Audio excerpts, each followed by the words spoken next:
Ladies and gentlemen, please rise as we are going to be talking about one of the best games ever made. One of the incredible indie godlike games made. That's right. We're talking about the one and only, the inspirational, the incredible Enter the Gun Undertale. You know, Undertale is an indie game developed by Toby Fox in 2015 in which you control a little human child that fell into the underground. You know, a place ruled by monsters that have been separated, due to spoilers, from humans. So you very quickly learn how things are around these parts. You encounter everything, you know, from a small, cute little fly to a gigantic beast. What the fuck? Oh my god. So the issue is, I'm not going to be talking specifically about Undertale, I'm just going to use the game as an example. So back when I first got Steam, Undertale was among the first games that I bought. I did not play it immediately though, I don't know why, I just kept it there eating dust. But then when the time came, I decided, you know what, screw it, let's play with Undertale. So that's when I started, and then I dropped it. Why? Why did I stop playing? Was it the music or the story? None. It is very memorable and it's one of the best aspects of the game alongside the story. It's very well written with plenty of twists to keep you engaged. The issue is I came in late to the community. I already spoiled myself of most of, if not the entire game. You know, I already tried to play it but I could not finish it. And it kind of struck a chord within me. Why with Undertale? Because in here, this issue was not the first time it happens with a game. So let's go back to 2018 with Santa Monica's Child, God of War. It came back in 2018 due to high critics and praises, and I played the game around a year or two ever since it came out. But I didn't mind playing the game. I finished it even. But why? Was it because it was more fun, more engaging? I thought of maybe it's because I was already familiar with the franchise, you know? I did play God of War 1 all the way to God of War Ascension. I just didn't finish the game because my joystick was broken because I was a very destructive little boy.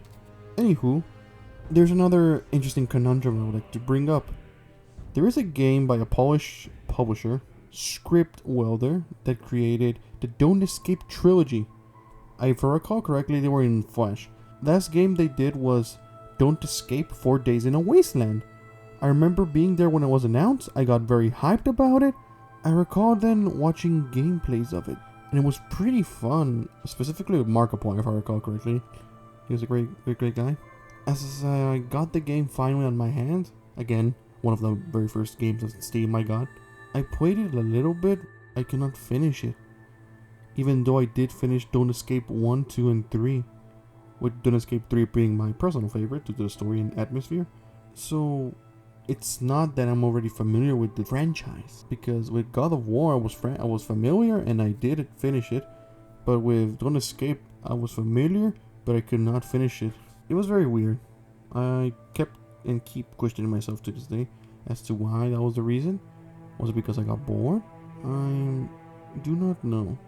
And no, don't take it the wrong way. I'm not throwing shade on any of these games. God of War, Undertale, and Don't Escape 4 Days in a Wasteland are a very good set of games. You can play them. That way you can test them for yourself. But spoilers ruined the fun for me. God of War might have been an anomaly, or just because I found the game fun and replayable, even though I already knew the twists and turns. Well, with Undertale and Don't Escape 4, it was a little bit different since both had controls that were a bit more simplified, specifically, you know, the arrows, the Z, and the point and click.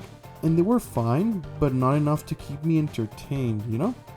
In order to show my appreciation to Undertale, even though I already got spoiled, I am actually going to be playing, when it releases of course, Deltarune, its successor.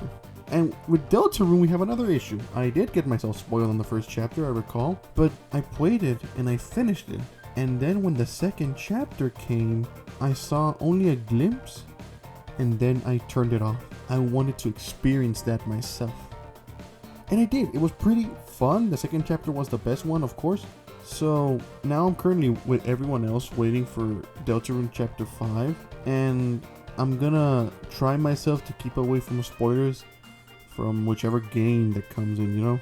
Yes, even though knowing what's gonna happen, you know, movies, series, or games, I personally think it's better if you don't see these spoilers.